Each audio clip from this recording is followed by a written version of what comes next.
Hello everyone, I am Kedar Pathak, SAFE Program Consultant and also Design Sprint Master.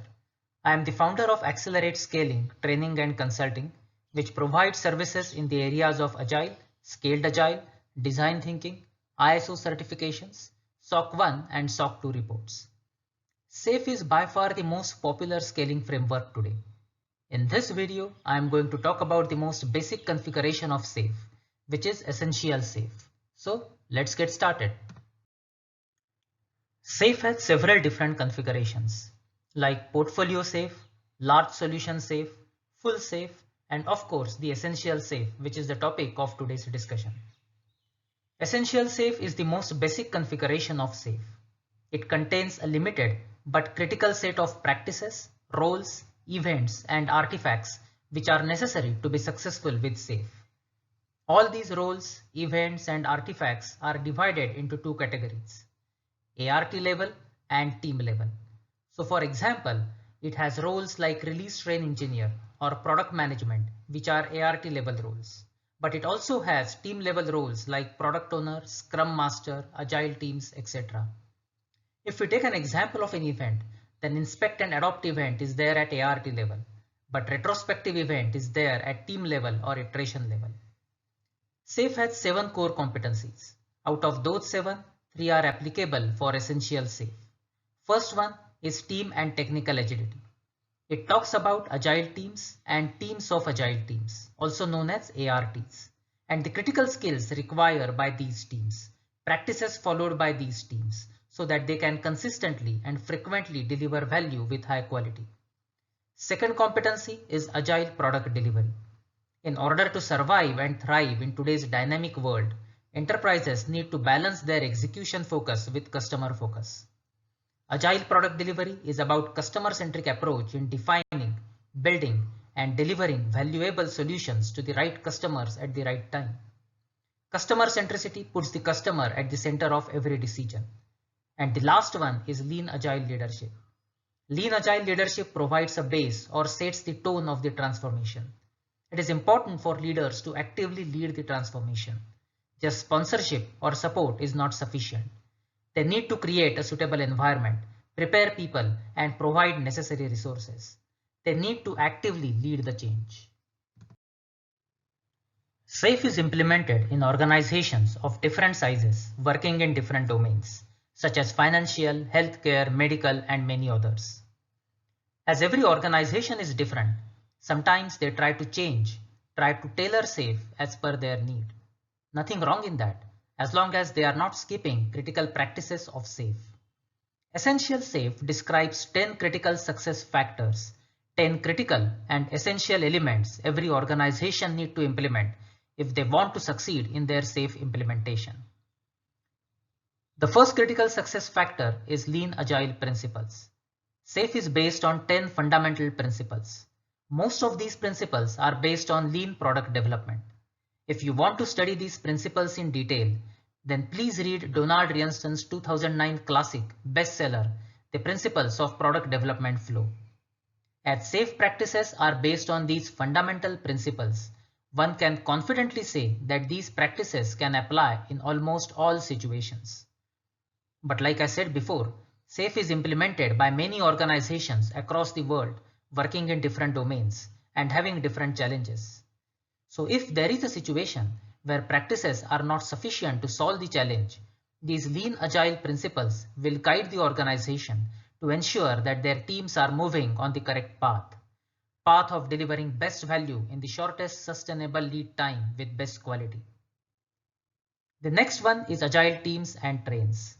Agile teams consist of 5 to 11 individuals, and ARTs, agile release trains, they contain 50 to 125 individuals working in multiple agile teams. These teams are cross-functional, self-managing, and self-organizing. They have all the skills required to deliver software to customers with minimal dependency on other groups. By the way, when I am saying all capabilities or skills, I am including operations as well, and not just sticking to the development part. The third one is cadence and synchronization. Cadence makes everything routine that can be routine. It's a rhythmic pattern of events. Agile team follow cadence through small iterations. and all events in those iterations are also scheduled on a specific day of every iteration. As all routine things are well planned and managed, team can focus more on variable aspects. So cadence is crucial. But when you have multiple agile teams, like in SAFe, only cadence is not sufficient. If all teams follow a 2 weeks iteration cycle, but with different start and different end dates, then integration of the system is almost impossible. So here one also requires synchronization. All teams in ARTs need to start and end their iterations on the same day. Synchronization enables easy dependency management. It supports full system integration, and hence one can get feedback from different stakeholders at the same time. All this helps the team in managing uncertainty and variability, which is inherent to software development. Among all the events in SAFe, PI planning is perhaps the most important event. At SAFe states, there is no magic in SAFe except maybe for PI planning. If someone is not doing PI planning, then they are not doing SAFe, irrespective of other events. So why is this event so important? Mainly because it brings all stakeholders under one roof. It is a routine event that happens before every PI, typically in innovation and planning iteration of current PI. Agenda is also standard. Presentation of the business context, followed by vision. Then team create plans for iterations in upcoming PI. Identify and discuss dependencies and risks. And finally, agree on objectives for next PI. This 2 days event aligns all teams in ART to common mission and vision. Many people think DevOps is nothing but an automation, which is far from true.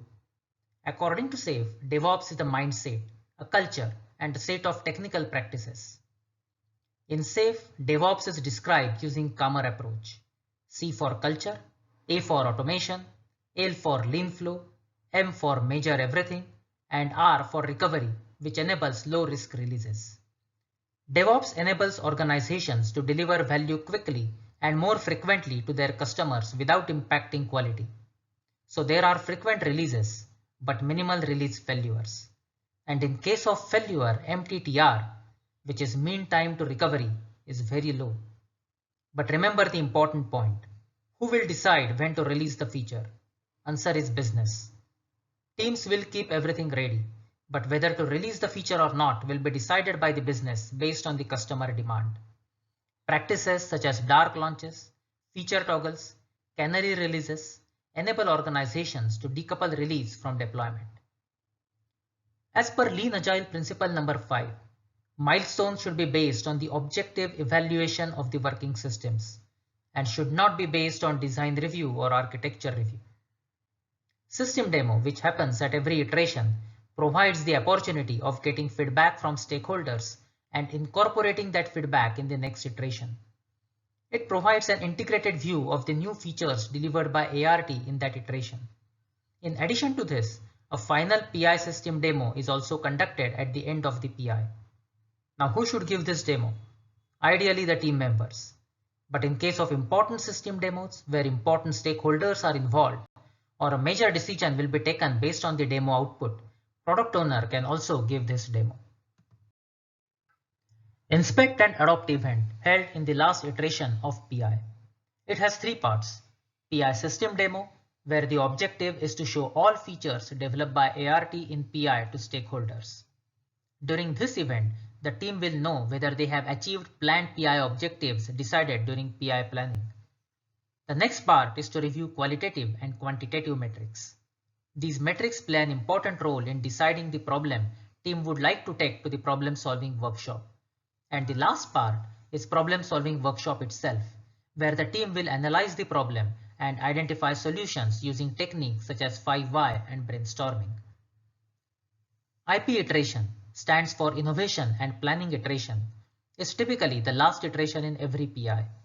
In all other iterations, the team is totally focused on developing features so that they can achieve planned PI objectives and deliver value to customers. But there are no feature or story planned for IP iteration. Yes, it acts as an estimating buffer so that teams can meet planned PI objectives. They can also perform some verification and validation activities and spend some time on integrating all components required for final PI demo. They can also spend some time on documentation. But the main focus of the iteration is on innovation and of course planning for the next program increment. So there can be some hackathons, some training sessions, few changes or updates in infrastructure, preparation for next PI, and of course PI planning. I have seen some ARTs sacrificing 1 week of this iteration so that they can complete few more features. But this is wrong practice and may prove harmful in the long run. And that's the reason it is part of Essential Safe. It's true that agile teams believe in emergent design, but when we talk about large and complex systems, emergent design may not be sufficient. Powerful architectural guidelines are required so that teams in ART can use those guidelines for design and development of new features. Architectural runway consists of existing code, components, and technical infrastructure needed to implement near-term features. Please remember, architectural runway needs to be continuously maintained and extended. One can compare architectural runway with airport runway and PI with an aircraft. If the runway is not sufficient, PI will not be able to land. What it means is all planned features or PI objectives will not be achieved. Last one is Lean Agile leadership. It provides the foundation for Lean Agile development and business agility. Leaders in organizations should lead the transformation and they should lead it by example. You can get more information about Lean Agile leadership in my video on Safe Core competencies. So these are the 10 critical success factors of Essential Safe. Hope you have enjoyed watching this video. Please subscribe to my channel to get more such information about Agile, Scaled Agile, design thinking and information security. See you next time.